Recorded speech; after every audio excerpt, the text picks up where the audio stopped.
Canada is in a quandary like the rest of the world on the energy and environment front.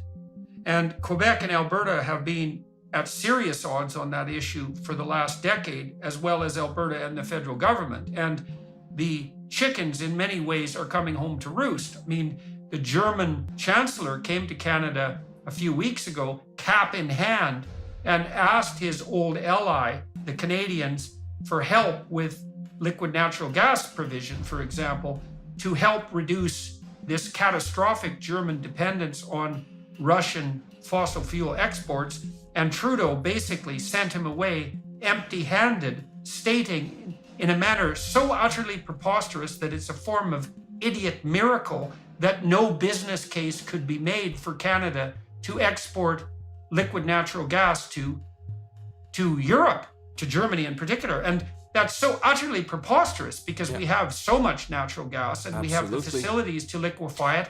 And the only reason a business case can't be made is because the federal Liberals have made it economically impossible for any actors to build the pipelines, for example, build the infrastructure and make this energy accessible. And so if you were leader of the provincial government in Quebec, what do you think you could do? What would you be inclined to do, let's say with Alberta and the rest of Canada to rectify that? Well, the first thing regarding oil and gas, not a few days ago, I was in the Saguenay region, northeast of Quebec, to say that I'm the only political leader right now who's in favor of the LNG Quebec project, which is natural liquefied gas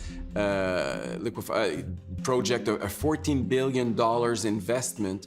Our Quebec government initially was in favor of it. Mr. Legault, the current premier, even met with the Alberta premier, and he was all in favor of it. And then a few environmentalists stood up in Montreal, and Mr. Legault flip-flopped and decided that now, he did even worse than that. He did adopt a bill 3 months ago to say that in Quebec it's forbidden to explore and exploit any kind of oil and gas. He went to the other extreme. He denied the rights of the companies who already had rights given by the Quebec government, and now we're sued. I mean, the Quebec government is sued for billions. I think it's $18 billion because we were denying rights of companies that were given by the government. So it's a real mess. So he scuttled a $14 billion project, and then accrued $18 billion in potential legal liability to not produce fossil fuel. Yeah. So now I'm going to push you to look good in front of the environmentalists. Let's put it that way. I'm going to push you on that because it needs to be done. So I'm going to be environmentalist here, and I'm going to say, go ahead. We need to transfer away from these despicable fossil fuels as rapidly as possible. There's going to be a substantial amount of economic disruption as a consequence. People are going to have to bear more costs on the energy front, but that's okay because they should be burning less fossil fuel anyways because of the liability accrued by the planet. These are necessary disruptions as we move toward a sustainable economy. And if a few eggs have to be broken to make an omelet, then c'est la vie. And so what do you think about that line of argumentation? How do you respond to it? How do you counter it? Do you accept it? There's a few things we need to say. First off, our dependence on gas and oil is not going to stop tomorrow. The transition is going to take a few decades. Actually, we're even estimating right now that for gas, let's say, for the next 50 years, there's going to be a growth in terms of demand. So, yes, we're going to get out of it, but it's not going to happen overnight. It could happen in 5, 6, 7, 8 decades. Okay, so I say, well, that's too long. We're going to be roasting in our oven-like homes in 10 years. We have to act more precipitously, and if it requires force and fear, so be it. So why is that a problematic argument if it is? It doesn't make sense in my book, because what are you going to do in the meantime? Like tomorrow morning, we're 100% dependent right now in Quebec of oil and gas coming from outside, okay?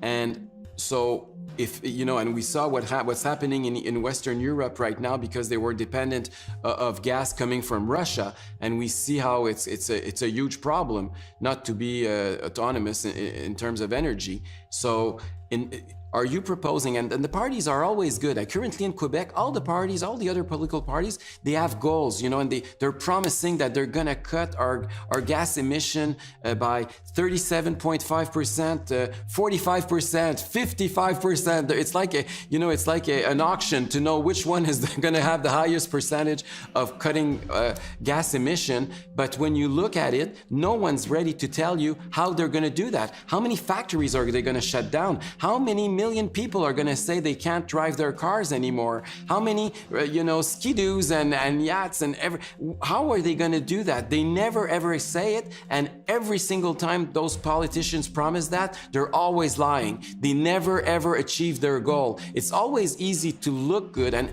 that's the problem with the left often. They want to show off. Well, you see this is happening in the US too, is that as the nanny state and the radical leftist incursion into federal and state institutions proceeds apace, where that's hit the most resistance is on the issue of parent rights. And people are pulling their children in the US out of the public education system at a remarkable rate, because people will accept without protest a fair bit of interference with their lives on behalf of a hypothetically benevolent but ultimately totalitarian state.